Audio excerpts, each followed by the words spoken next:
Okay, now we'll look at some limits that involve summations, and we won't prove all of these, but you could go back to the formulas that we've developed already and the ones that we've given you without developing to see where these come from.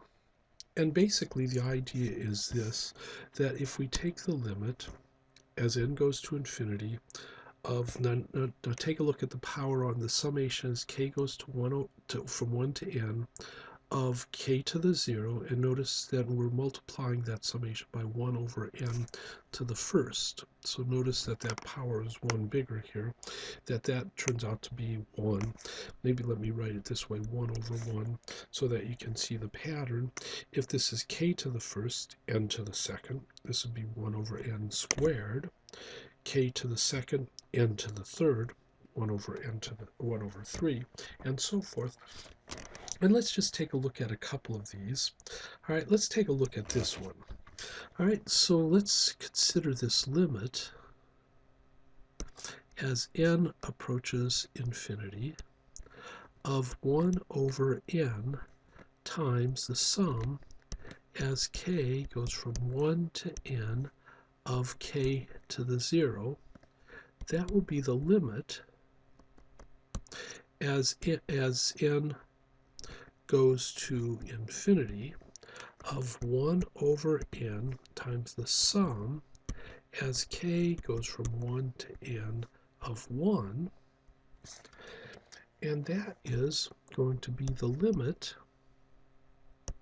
as n goes to infinity of 1 over n. This sum is n. So the n's cancel, and this is just going to be 1. Take a look at one more before we leave this. All right, how about this? The limit as n goes to infinity of 1 over n cubed times the sum as k goes from 1 to n of k squared. Well, this will be, if I look at this is the limit as n goes to infinity of 1 over n cubed times the sum as k goes from 1 to n of k squared, and that'll be the limit as n goes to infinity of 1 over n cubed times, well, this summation, the formula was n times n plus 1 times 2n plus 1 all over 6. So this will be then the limit as n approaches infinity of 1 over n cubed times, see, when I multiply these out, I'm going to get 2n to the third plus 3n squared plus n. Let me just double check that. 2n to the third. Okay, yes, all over 6.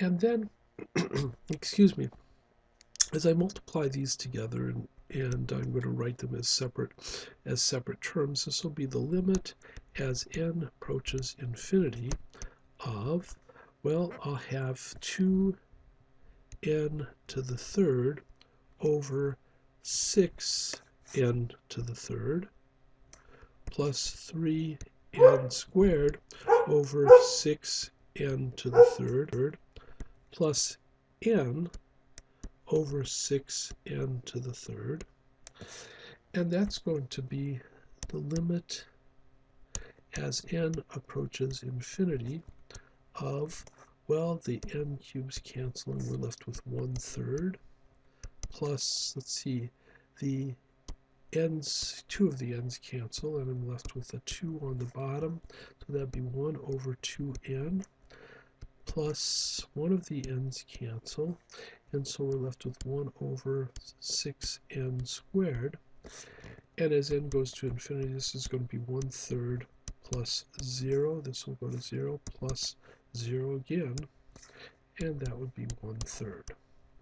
And so that's all there is to the limit. The other ones are you calculate just about the same way. Now, where does this come up? Well, this is going to come up as we're calculating the areas of underneath a rectangle. Let's take a look at how this appears.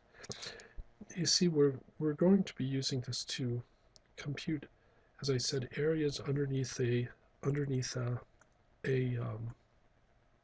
curve, and what we do is with this is we start out by dividing this interval up into equal parts, all right? And so here it's divided into 3 parts, but I could divide it into more if I wanted to. And so I divide it into equal parts, and then basically I pick a point on each of these. Here I've used the midpoint of each of these subintervals, and I've evaluated the function there to give me a height. And so I have the width times the height of each rectangle. That would give me the area. And now I'll sum those up.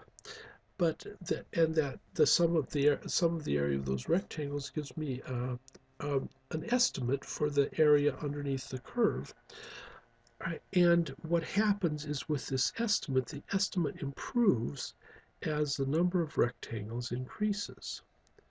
And so I only have it going to 20 here, but you can see that would be pretty accurate. If we let the number of rectangles go to infinity, if we let n go to infinity, we would get the precise area. And that's what we're going to be doing in the next video.